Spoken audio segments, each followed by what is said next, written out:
En Los Cabos hay un pueblo en el interior de la Sierra de la Laguna, accesible solo por un camino de terracería de varias horas, que lleva siglos produciendo alfarería con arcilla de las montañas, y cuyo nombre, La Candelaria, casi ninguno de los millones de turistas que visitan Cabo San Lucas cada año ha escuchado nunca. Hay una costa en el lado del Mar de Cortés, el llamado East Cape, con aguas claras, fauna marina extraordinaria y una fracción mínima de la infraestructura hotelera de la costa del Pacífico, que está a pocos kilómetros, simplemente porque los planificadores del turismo de los años 70 pusieron los hoteles en el otro lado. Y hay una fábrica que en los años 40 procesaba aceite de ballena y enlataba atún en el mismo punto donde hoy están los marinas y los hoteles de lujo que convierten a Cabo San Lucas en el destino con el ingreso per cápita de turismo más alto de México. Empezamos en el número 13. Los Cabos tiene capas debajo del sol. Antes de adentrarnos a esta aventura, no olvides suscribirte al canal y comentar qué otra ciudad te gustaría que exploráramos en este formato. No te despegues ni un momento. Échele. Los Cabos es el municipio más al sur de la península de Baja California, con sus dos ciudades principales, Cabo San Lucas y San José del Cabo, conectadas por el corredor que tiene la concentración de hoteles de lujo más densa del Pacífico mexicano. Es también el lugar donde vivían menos de 500 personas hace 50 años, donde el único acceso terrestre confiable llegó en 1973, y donde la Sierra de la Laguna tiene comunidades de rancheros que llevan generaciones en las mismas laderas sin que el turismo que ocurre a pocos kilómetros haya cambiado su forma de vida de manera fundamental. En este recorrido vamos por lo que el Cabo de los Anuncios no muestra. Empezamos en el número 13, los Pericú y el pueblo que desapareció antes del turismo. Los Pericú eran el pueblo indígena que habitaba el extremo sur de la península de Baja California, cuando los españoles llegaron en el siglo XVI. Su territorio abarcaba aproximadamente desde la actual La Paz hacia el sur hasta la punta más extrema del continente en Cabo San Lucas. Antes del contacto con los europeos, su población fue estimada por los frailes jesuitas que llegaron a evangelizarlos en varias decenas de miles de personas distribuidas en grupos de cazadores-recolectores costeros que dominaban la pesca, la recolección de mariscos y el uso de los recursos de la sierra. Para 1800, menos de 200 años después de los primeros contactos documentados con los europeos, los Pericú habían prácticamente desaparecido como pueblo. Las enfermedades introducidas por los españoles, el sistema de misiones que concentró a las comunidades y aceleró la transmisión de esas enfermedades, la rebelión de los Pericú de 1734-1737, que terminó en represalia militar que ya describimos en el guión de Baja California Sur de esta serie, y la desestructuración de su economía y sus formas de organización social produjeron un colapso demográfico del que no hubo recuperación. A diferencia de muchos pueblos indígenas de México que sobrevivieron la conquista y tienen descendencia activa, los Pericú son un caso de extinción cultural completa. No hay hablantes de la lengua Pericú, no hay comunidades que se identifiquen étnicamente como Pericú, no hay práctica ritual que se pueda documentar como continuación de las tradiciones de ese pueblo. Lo que queda son los registros de los frailes que los evangelizaron, los huesos en los sitios arqueológicos que los estudiaron, y el arco de Cabo San Lucas, al pie del cual vivieron por milenios y en el que ningún cartel del puerto menciona su existencia. Número 12. La carretera transpeninsular y los 40 años antes de la carretera. La carretera federal 1, la transpeninsular, que hoy conecta Tijuana con Cabo San Lucas, a lo largo de 1.700 kilómetros de asfalto por la espina dorsal de la península de Baja California, fue inaugurada oficialmente en 1973. Antes de esa fecha, la ruta existía pero en condiciones de tierra y brecha que hacían el recorrido completo desde el norte un ejercicio de días o semanas para vehículos preparados específicamente para esa travesía. La historia del viaje en Baja California antes de la carretera fue suficientemente singular como para que se generara una comunidad de exploradores, aventureros y aficionados al todoterreno que hacían el recorrido como hazaña deportiva, y cuyos relatos de los poblados que encontraban en el camino, de los rancheros que los auxiliaban con agua y comida, y de los caminos que se perdían en el desierto, son algunos de los documentos más vívidos de lo que era la Baja antes del turismo masivo. Después de 1973, Cabo San Lucas cambió radicalmente. El acceso terrestre desde el norte trajo visitantes, inversionistas y trabajadores que en pocos años multiplicaron la población del pequeño puerto pesquero. El Fonatur identificó el potencial turístico y el desarrollo que siguió fue, como en Cancún, la transformación completa de un lugar que hasta entonces había vivido principalmente de la pesca. La carretera fue el interruptor. Todo lo que existía antes de que se prendiera ese interruptor es hoy prácticamente invisible en el paisaje de Los Cabos moderno. Número 11. La Sierra de la Laguna y los rancheros de las alturas.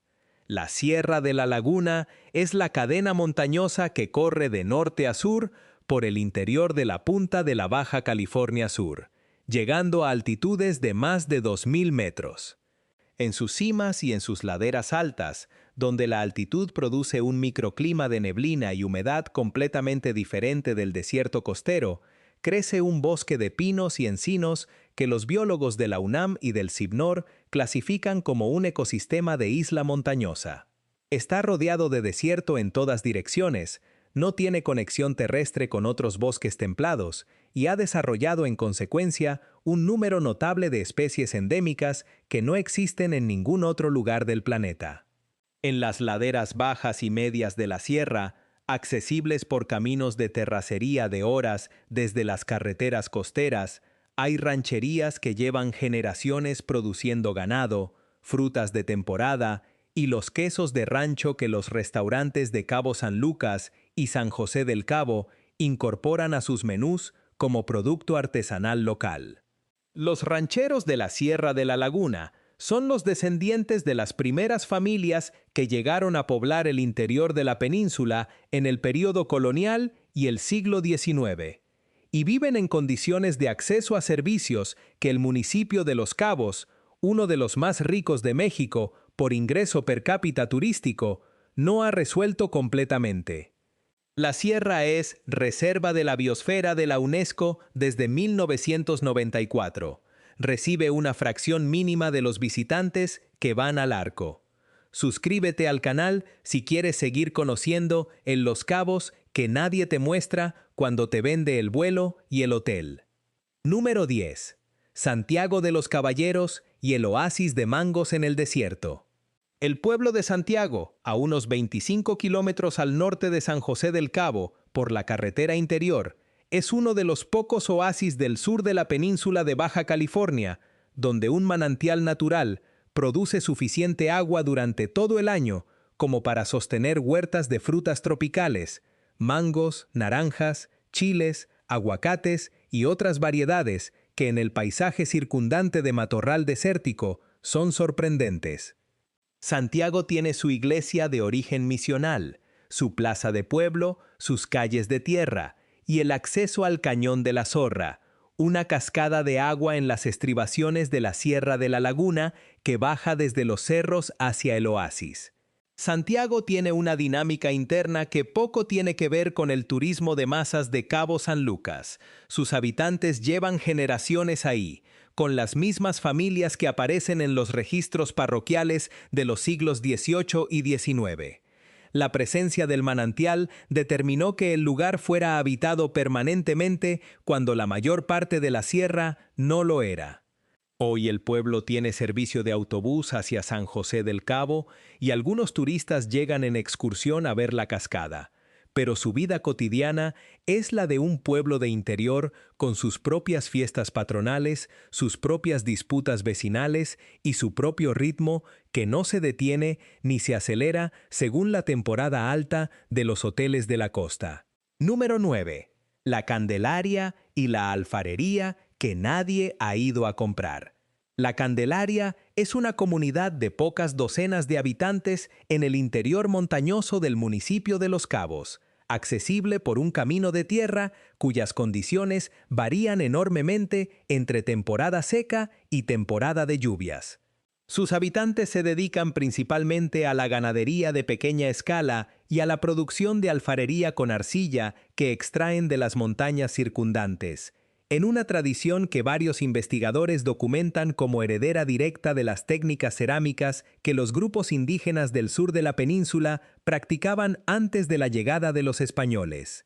Las piezas de la Candelaria, vasijas, platos y figuras de formas simples con un acabado rugoso que refleja la naturaleza de la arcilla local, no se venden en las tiendas de artesanías de la zona hotelera de Los Cabos porque nadie ha establecido el canal de distribución que conectaría a los artesanos con el mercado de turismo de lujo que opera a pocas horas de distancia. Las piezas se venden principalmente a los visitantes que llegan hasta la comunidad y en algunos mercados artesanales de San José del Cabo, cuando los productores deciden hacer el viaje. La Candelaria es el tipo de lugar que justifica el formato de este guión. Está en el mismo municipio que los hoteles de 200 habitaciones frente al Mar de Cortés, y la distancia entre los dos puntos es medible en kilómetros, pero no en ninguna otra categoría que el turismo use habitualmente para organizar el mundo. Número 8. El East Cape y la costa que quedó del otro lado. El East Cape, la costa oriental de la punta de la Baja California Sur frente al Mar de Cortés, tiene algunas de las aguas más biodiversas de Baja California.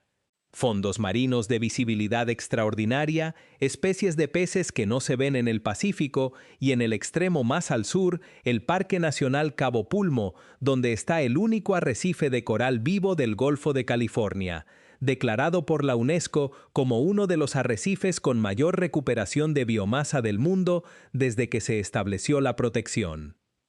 El East Cape tiene comunidades de pescadores y residentes extranjeros que llegaron buscando exactamente lo que la zona hotelera del Pacífico no tiene: la tranquilidad de un lugar sin resorts, de 500 habitaciones y sin vendedores de excursiones en cada esquina.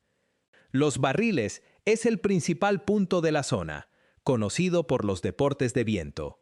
La ribera tiene su playa y sus casas de retiro. Cabo Pulmo tiene el parque marino y una comunidad pequeña que decidió colectivamente no aceptar desarrollo turístico de gran escala en su zona para proteger el arrecife, que es la base de su economía. La historia de Cabo Pulmo es una de las pocas historias de éxito genuino en la conservación marina del Golfo de California y de México en general. El arrecife, que estaba prácticamente muerto por sobrepesca en los años 90, se recuperó hasta producir, 20 años después de establecida la protección, la mayor densidad de biomasa marina documentada en el Golfo de California. Un estudio publicado en 2011 en la revista PLOS ONE comparó el Parque Nacional Cabo Pulmo con otros arrecifes protegidos del mundo y encontró que había logrado una recuperación del 170% en biomasa de peces en 12 años, un resultado que los investigadores describieron como sin precedente en la literatura científica sobre arrecifes protegidos. La comunidad que tomó la decisión de no pescar dentro del parque y de no permitir hoteles que drenaran su acuífero tiene hoy una economía de buceo y snorkel que genera más ingreso con menos impacto que cualquier arrastre de red que sus barcos hicieran antes. Cabo Pulmo es la demostración más clara que existe en México de que la conservación y la economía local no son incompatibles. Si este recorrido te está mostrando un Los Cabos que no reconocías, suscríbete al canal y activa la campanita para que el algoritmo siga llegando a los rincones que nadie más está contando. Número 7. los trabajadores del corredor y las colonias que no salen en los folletos. El corredor es el nombre con el que la industria turística llama a los 30 kilómetros de carretera entre Cabo San Lucas y San José del Cabo, que concentran la mayor densidad de hoteles de lujo, campos de golf, marinas y spas de toda la Baja California Sur. Para los turistas que lo recorren, el corredor es un paisaje de palmeras, entradas de hotel y el destello del Mar de Cortés entre las construcciones. Para los trabajadores que operan esos hoteles, el corredor es la ruta en autobús que toman de madrugada desde sus colonias en el sur de Cabo San Lucas o en las periferias de San José del Cabo, donde las rentas son alcanzables con un salario de la industria hotelera. Las colonias donde viven esos trabajadores tienen nombres que no aparecen en ningún GPS turístico: El Cantil, La Palma, Caribe Mexicano, colonias construidas con la rapidez y los materiales que la demanda de vivienda de una ciudad que creció de 500 a 350,000 habitantes en 50 años no siempre permitía planificar con la calidad deseada. Las colonias de trabajadores de Los Cabos son la otra cara de una de las economías turísticas más rentables de México, y como en Cancún, conviven en el mismo mapa con el resort sin que nadie señale la conexión en los anuncios del destino. Número 6. La industria del atún y las ballenas antes del hotel. En la primera mitad del siglo XX, antes de que el turismo fuera la actividad económica principal del extremo sur de la Baja California Sur, Cabo San Lucas era conocido principalmente como un punto de pesca industrial y de procesamiento de productos del mar. La compañía Calmex instaló en Cabo San Lucas una planta enlatadora de atún que operó durante décadas y que, junto con las operaciones de procesamiento de aceite de ballena que existieron en la zona en períodos anteriores, constituyeron la base económica de la comunidad antes del turismo. La cacería de ballenas en aguas del Golfo de California y del Pacífico nororiental fue la que llevó a la ballena gris al borde de la extinción, como contamos en el guión de Baja California Sur de esta serie. En Cabo San Lucas, la infraestructura de esa industria, los muelles, los almacenes, las instalaciones de procesamiento, fue siendo sustituida progresivamente por la infraestructura turística que comenzó a llegar en los años 70. Hoy, el espacio que en los años 40 ocupaban las instalaciones industriales pesqueras es el espacio donde está el puerto deportivo, con sus yates, sus tiendas duty free y sus restaurantes con vista al arco. No hay ninguna placa que indique qué había ahí antes.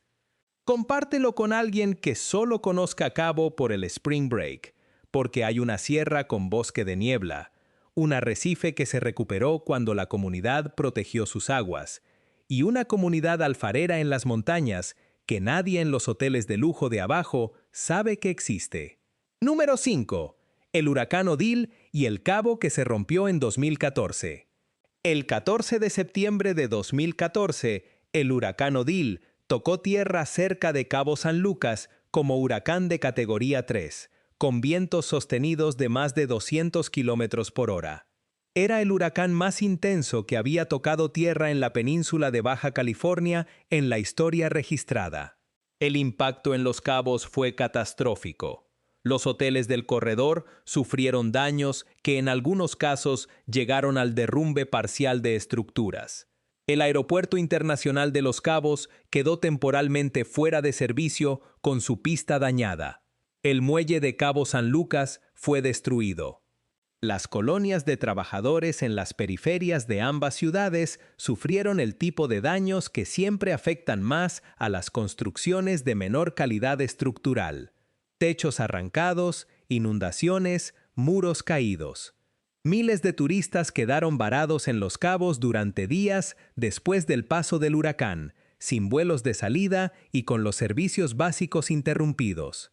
La imagen de los hoteles de lujo, con sus lobbies inundados y sus palmeras arrancadas, circuló en los medios internacionales como una de las imágenes más impactantes de la temporada de huracanes de 2014. La recuperación de Los Cabos tardó meses.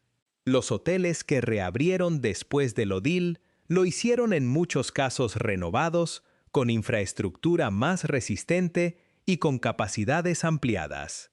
El patrón fue el mismo que en Cancún después del Gilberto. La catástrofe se convirtió en oportunidad de modernización y expansión de capacidad. Los hoteles que reabrieron después del Odil lo hicieron renovados, con infraestructura más resistente y con capacidades de habitación ampliadas. Las colonias de trabajadores que sufrieron los daños más severos se recuperaron a la velocidad que permite el ingreso de las familias afectadas. Más lento, con materiales más básicos, sin el respaldo de compañías aseguradoras. Odil dejó en Los Cabos la misma pregunta que cualquier desastre deja en las ciudades con distribución desigual del ingreso. Número 4. Todos Santos y el pueblo que el turismo está descubriendo ahora. Todos Santos es un pequeño pueblo en la costa del Pacífico, a unos 80 kilómetros al norte de Cabo San Lucas, que durante décadas fue conocido principalmente como centro de producción de caña de azúcar y como el lugar donde algunos artistas y escritores mexicanos y extranjeros habían encontrado un retiro tranquilo y relativamente asequible. La leyenda de que el Hotel California de la canción de los Eagles podría ser el Hotel California de Todos Santos fue desmentida en múltiples ocasiones, pero contribuyó a que el nombre del pueblo circulara en ciertos circuitos de turismo cultural. En los años recientes, Todos Santos ha experimentado un proceso de transformación acelerada por el boom inmobiliario que siguió a la pandemia de 2020 y que convirtió las propiedades en ciudades intermedias y en pueblos con acceso a playa en activos cuyo valor multiplicó en pocos años. Las casas de adobe que los artistas y los retirados compraron en los 90 y los 2000 por precios de mercado local se venden hoy a precios que sus propietarios originales de los 90 nunca habrían podido pagar.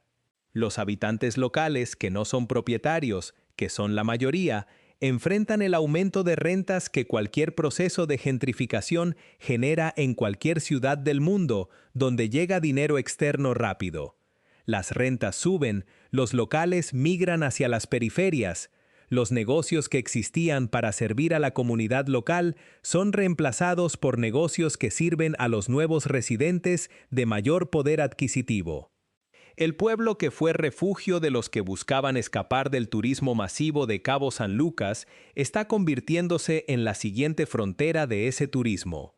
Sus calles de tierra, sus restaurantes de cocina de autor con vistas al Pacífico y sus galerías de arte coexisten con las casas de las familias que llevan generaciones ahí y que ven cómo su pueblo cambia de precio sin que ellos cambien de cuenta bancaria. Todos Santos es el Cabo San Lucas de los próximos 20 años y los que vivieron en él cuando aún no era famoso lo saben. Número 3. Las misiones abandonadas y los pueblos que quedaron en el camino.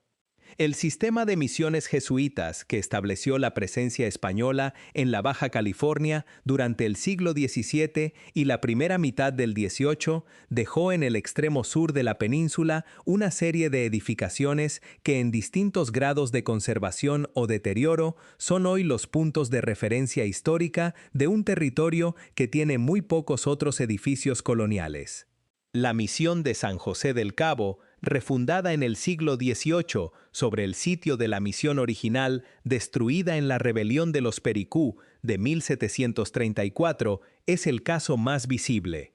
Sigue siendo una iglesia activa en el centro del pueblo de San José del Cabo, rodeada ahora por un zócalo turístico. Pero hay otros sitios misionales en los municipios del extremo sur que tienen diferentes suertes. Algunos son ruinas en terrenos privados que los propietarios no tienen interés en mostrar ni en restaurar. Otros son apenas referencias en documentos históricos cuya ubicación física es incierta.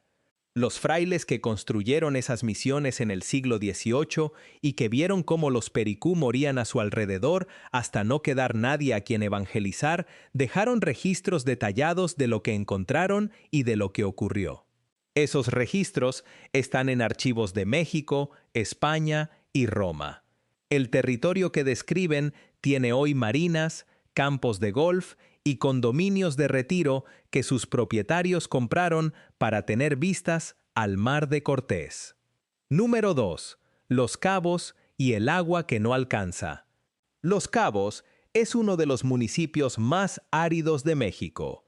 La precipitación anual promedio en Cabo San Lucas es inferior a 200 milímetros, lo que lo coloca en la categoría de desierto según la Clasificación Internacional de Climas. El agua subterránea disponible en los acuíferos de la zona es limitada, y los estudios de la Comisión Nacional del Agua ubican varios acuíferos de la Baja California Sur en condición de sobreexplotación. La industria turística de Los Cabos, con sus campos de golf que usan miles de metros cúbicos de agua por día para mantener el verde en el desierto, con sus piscinas y sus spas, y con las necesidades de consumo de una población que creció de 500 a 350,000 en 50 años, demanda un volumen de agua que el territorio no produce de manera natural. El agua llega por una combinación de pozos cada vez más profundos que van bajando el nivel freático, plantas desaladoras de agua de mar cuyo costo operativo se incorpora al precio de los servicios que producen, y en algunos casos el transporte de agua por pipa hacia las zonas que no tienen conexión directa al sistema de distribución. Los campos de golf del corredor son el ejemplo más visible de ese conflicto entre el paisaje verde que el turismo de lujo espera y la realidad hídrica del desierto que los contiene.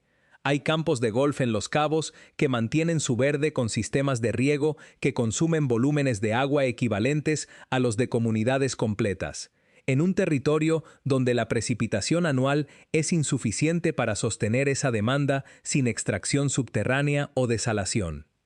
El costo del agua es uno de los factores económicos que estructura la vida en Los Cabos de maneras que no aparecen en los folletos. Para los hoteles es un insumo de producción que se incorpora al precio de la habitación. Para las colonias de trabajadores en la periferia de la ciudad, puede ser un recurso que llega en pipas 2 veces por semana a un precio por litro que supera con creces lo que paga cualquier hotel del corredor por sus sistemas de riego. Y llegamos al número 1, a la paradoja que define a Los Cabos mejor que cualquier dato aislado: el arco y la colonia. El arco de Cabo San Lucas, la formación de roca volcánica donde el Mar de Cortés y el Océano Pacífico se encuentran, es el símbolo más reproducido del municipio. Aparece en las postales, en los logotipos de los hoteles, en las fotografías de bodas que se celebran en la playa de abajo y en las imágenes satelitales que los portales de bienes raíces usan para anunciar propiedades en el cabo más exclusivo de México. El acceso al arco requiere una lancha desde el muelle de Cabo San Lucas. Nadie puede llegar por tierra. A menos de 10 kilómetros del arco, en alguna de las colonias de trabajadores del sur de Cabo San Lucas, hay familias que trabajan en los hoteles que tienen ese arco en sus fotografías publicitarias y que pagan el agua que consumen por pipa porque su colonia no tiene conexión de agua potable continua. Son parte de la misma ciudad, son parte del mismo municipio. Viven en el mismo paisaje de desierto y mar que convirtió a Los Cabos en el destino con mayor ingreso por turismo per cápita de México. La distancia entre el arco y la colonia no se mide en kilómetros. Se mide en los 50 años de decisiones sobre dónde poner la infraestructura, quién puede pagar los servicios y a quién se le da un tour en lancha de vuelta al hotel para que no pierda el desayuno incluido. Y eso es todo. 13 rincones de Los Cabos que el corredor no muestra. Ahora te toca a ti. ¿Cuál de estos lugares no sabías que existía? Cuéntamelo en los comentarios. Y si quieres que sigamos explorando las ciudades de México por sus caras ocultas, suscríbete al canal y activa la campanita, porque esta serie apenas empezó. Y si conoces a alguien que piense que Los Cabos es solo el arco y el Spring Break, manda este video. Porque el municipio tiene un arrecife de coral que se recuperó cuando la comunidad dejó de pescarlo, una sierra con bosque de niebla y endemismos únicos en el mundo, y un pueblo alfarero en las montañas al que ningún operador turístico del corredor lleva excursiones.